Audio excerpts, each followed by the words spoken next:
Hello and welcome to the next episode of CreativeCraft. So for the past few weeks, off camera, I've quite enjoyed using this camera command, which basically does this, and it flashes the screen to a white, like a camera flash in a sense. Each time I've used this, I've refined the command.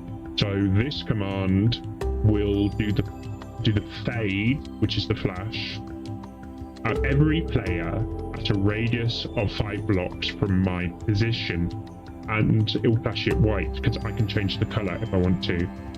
If I want to change it to black, I can set it to 0, 0, 0 to 250. There go. There's a black flash. But every time pressing 3 buttons isn't quick enough for me in a sense. So, especially what I've been doing. So, I was thinking, what does it remind me of from any kind of movie? If we do a white flash, isn't this like a Neuralyzer? So I thought, why don't I just go ahead and make myself a Neuralyzer? In a sense, make it work exactly the same way as this does. Because with this dragon blade, I can click and it will activate, and next time I click it will deactivate. If I can get to do that and have the 3D model, that is going to be so cool. So with anything like this, if you put your mind to it, you can accomplish anything. So let's do it.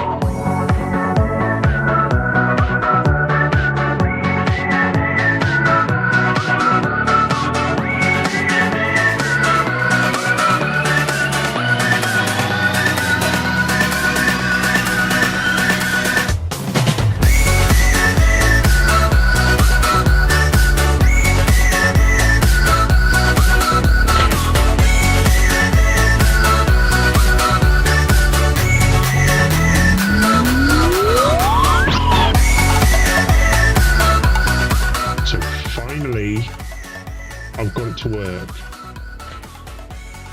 So in the inventory, you can see I have a Neuralyzer right here, which looks like a metal tube until I click it. Look at the glow in there. Such a glow. And then next time I click, it's going to neuralyze. You will subscribe to the channel. Don't worry, it doesn't actually alter memory though. But when I pop on the Men in Black glasses, also looks stylish, and then use the Neuralyzer, it doesn't actually flash me, but it does do everything else. So this might just be like a little gimmick. Well, it's not really a little gimmick. It's a Neuralyzer. It's literally a Neuralyzer. Now I can neuralyze my friends whenever I want, and it has the sound effect as well, so we don't have to imagine it. But that is not the focus of this episode, because this episode, we're getting on with Project Indom. The Indominus Rex. So if you can see with these 3 tubes, my first attempt at creating the Indominus Rex ended up failure. Second attempt was also a failure, but it got a bit more developed, and this one was just ripped apart. And the third attempt was successful and has been transferred up to the enclosure up at the top. I guess you all know where this is going. I'm going to have to show you off Indominus in Jurassic World the game, and then we can model it. But why not? Let's go. So now we're on the scientist Jurassic World the game. This park has a lot of dinosaurs. I guess I can see a hybrid as a purple thing around the enclosure. Now we've got to find Indominus. He's right there.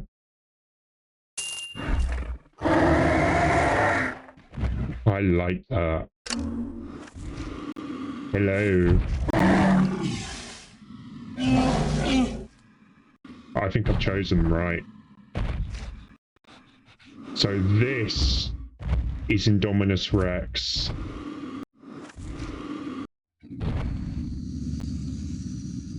You kind of see the kind of vibe he gives.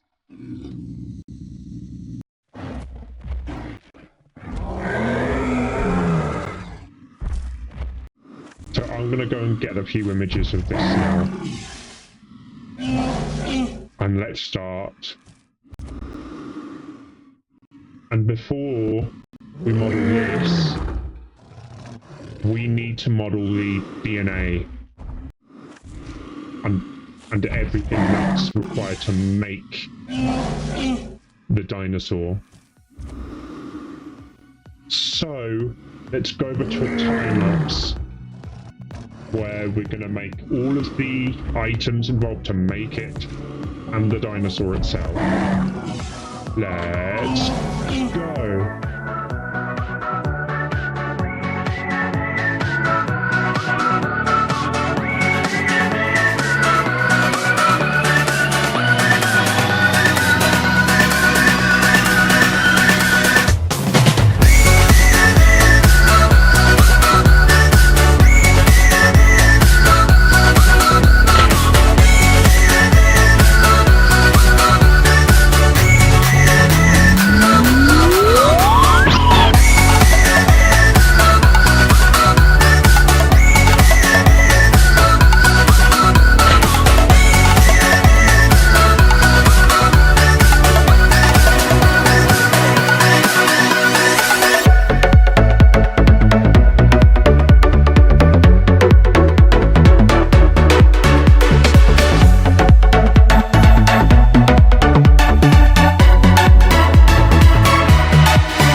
So, what a time lapse that was. But before we go on to Indominus, I've done a few changes with Tyrannosaurus. So first, I've done a small amount of work to its enclosure. Basically, I've made some of these trees a lot taller so then he can walk around, and removed a couple. So then if I go through here, and another thing I've changed some bits of behavior. Hello, Aries. So if I push this button,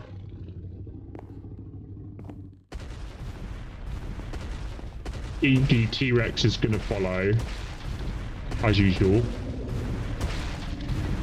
And now I should be able to hear all of his roars. Oh, damn. There we go, there's one. Yeah, because before you wouldn't have heard that first roar. So as you're here, Aries, do you want to give me a hand? What do you mean? You've got a torch and a red sparkler, correct?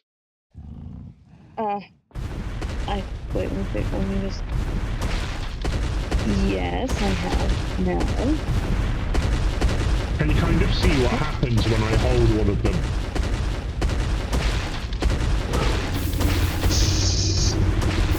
Come on. Got a nice little flare. We're just fly in the air and you just walk across the path and I can watch the T-Rex. So just walk around in the enclosure then. If you notice, I've added the ability that we can now lure a T-Rex with a torch, a soul torch, or a red sparkler, which in this game we use as they look like flares. So which one is it going to want? Me. It's on me. So thank you for the demonstration, Aries. You're welcome, I guess. And would you like to see the new dinosaur that I've made? I have a bad feeling. Is that a yes or no? You just have to see what you're up to. I'm not up to anything at the moment. Well, right now, I'm sort of alone, so I'm not. I mean, Lance has been missing for a while, and I wonder you when and he's going to come Dan back. become one thing. Come on. So I'm a little bit not. I don't feel very safe at the moment. Between the last clip with Aries and this one, has been a few days because Hive had an issue with a leak from the person who lives upstairs. It wasn't anyone's fault. It was going to end up happening anyway. It was quite an old appliance that started to leak, but I'm not going to say any more than that. So I had to go home for a few days just to make sure I'd be safe. And also I had to turn the water off, so it was quite serious. But right now, let's show off my new Indominus Rex. So the recipe of the genes used to make Indominus Rex, is DNA, which is this item here, is a Tyrannosaurus DNA, a Velociraptor DNA, our anomalous strand, adaptability gene, problem-solving gene, curiosity gene, survival gene, endurance gene, and that's it. I don't know why I got pointed dripstone. And using the exact same methods used to get the other dinosaurs, we can use Indominus Rex DNA to get an Indominus Rex zygote, which then we can incubate to get with an Indominus Rex zygote. Then we can combine with a blue egg to get this Indominus Rex egg.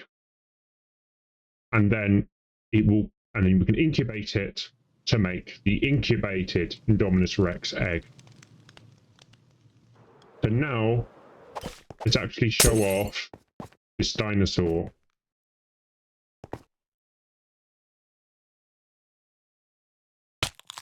This is the baby Indominus. Okay, so they're quite strong. So when I'm spawn in an Indominus, look at this. Look at this dude. And yes, I am getting darkness when I get close to him. When I come away, I won't get it. So he uses most of the behavior from the Velociraptor, but also some from the Tyrannosaurus as well. So I think let's get it in the arena and see what it does against a T-Rex, which is currently the champion of my dinosaur selection.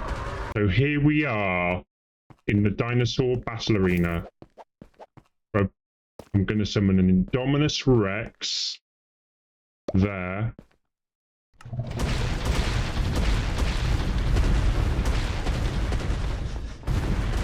So now we can see him go against these.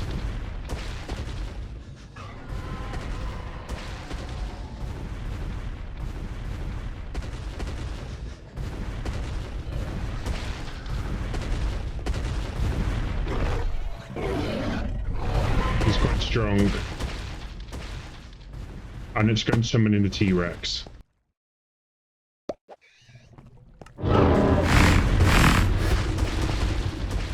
So here, when we watch them fight, let's see what happens. There we go. They don't even roar.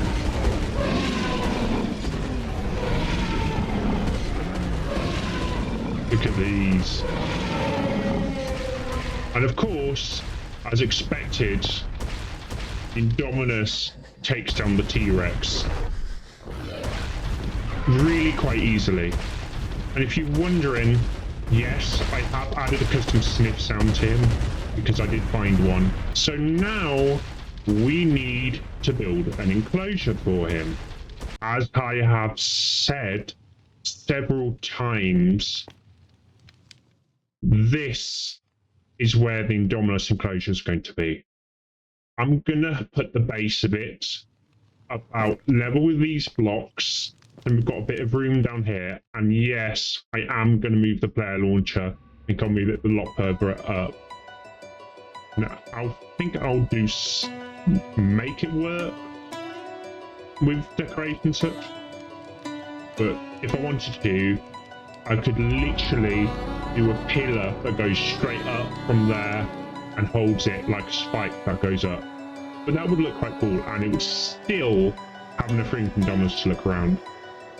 So, without further ado, let's get on to the third and final time lapse. Let's go.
running, tried to hide away.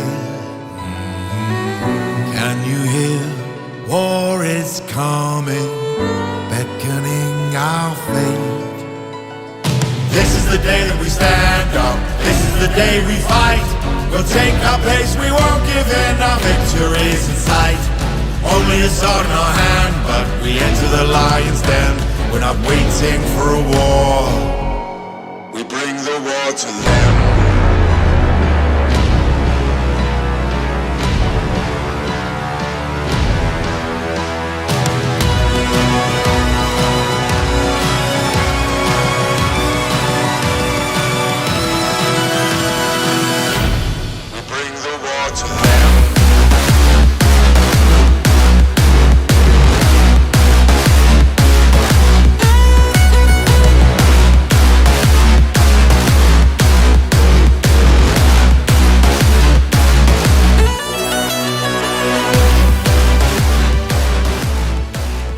since the time lapse, I have been doing a bit more work on the enclosure just to make it feel more alive in a sense. So now, finally, the danger zone is complete. Well, with the path that the visitors can take. So I've added this new path as an extension off of the one going around the Spinosaurus enclosure. So it literally just juts off, and you have the choice whether you want to go and feed the Spino. Actually, I will feed him now. Or if you want to go across this path, where again you can still see the Spinosaurus.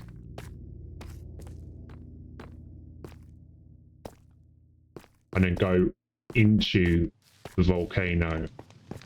So you can see a set of doors here. These go to the service route into the enclosure. That is the only way into the Indominus enclosure, because this is a very dangerous dinosaur. So if we go the other way, we've got another door here. This goes into the control center, which I have done off camera. Let me show you around that. So this is the control center. We've got a double screen here and some controls you can just fiddle around with. And we have a few one display there, another one there, and even a map of the entire danger zone right there. Just to make sure everything is fine.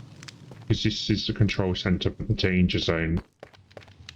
Of course, it makes sense to pop the control center next to the enclosure of the most dangerous dinosaur, which is Indominus, which this is its enclosure. One thing that this enclosure really shows, even if you blow out an area, you can still completely change the way terrain looks.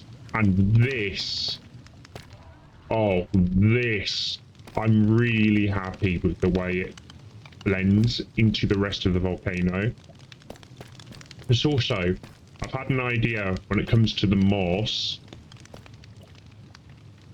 That makes sense to be there, just not grass. Because in a sense, we've got some mud here where some water used to be, but most of the water would have evaporated. But the Indominus does walk around this enclosure quite a lot because I've tested it while during time lapse.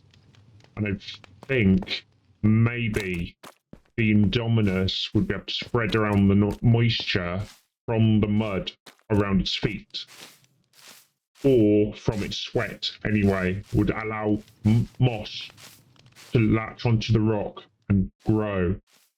So that's the reason why there's a load of moss down here. But also, that kind of creates a mini microclimate where we have the boiling hot rock up there.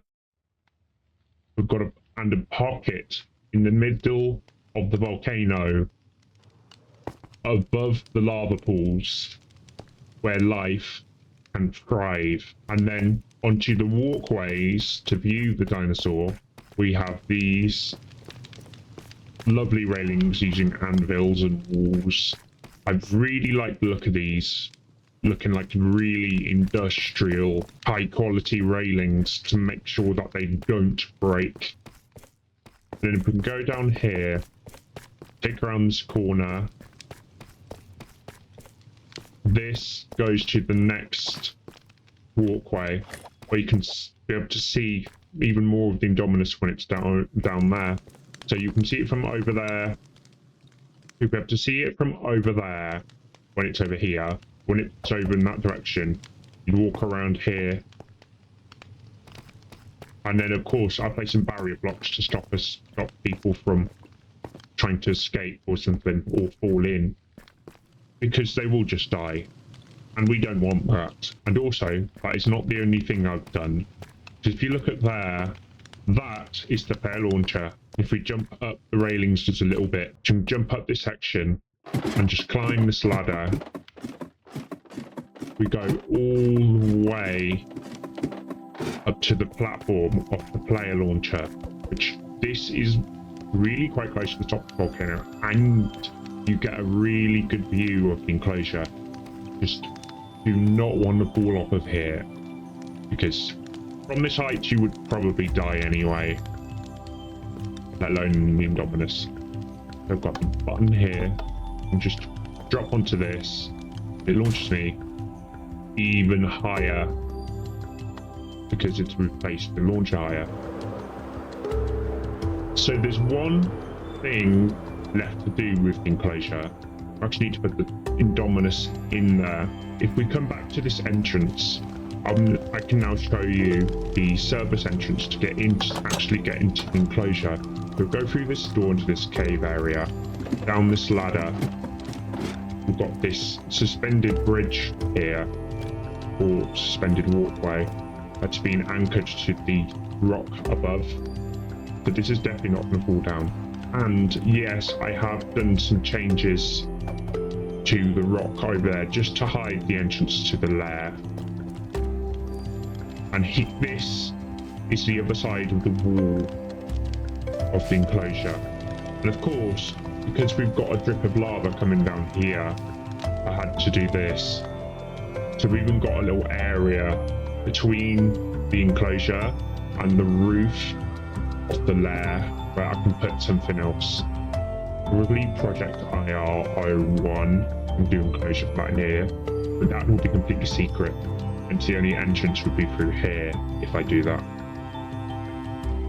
But for now, we want an Indominus. I can open this door, go directly in the enclosure. This looks massive. I still love the way this looks. Now here is our Indominus. Of course we can give me blindness pretty much right away because I'm close to him. But let's leave the enclosure for a bit.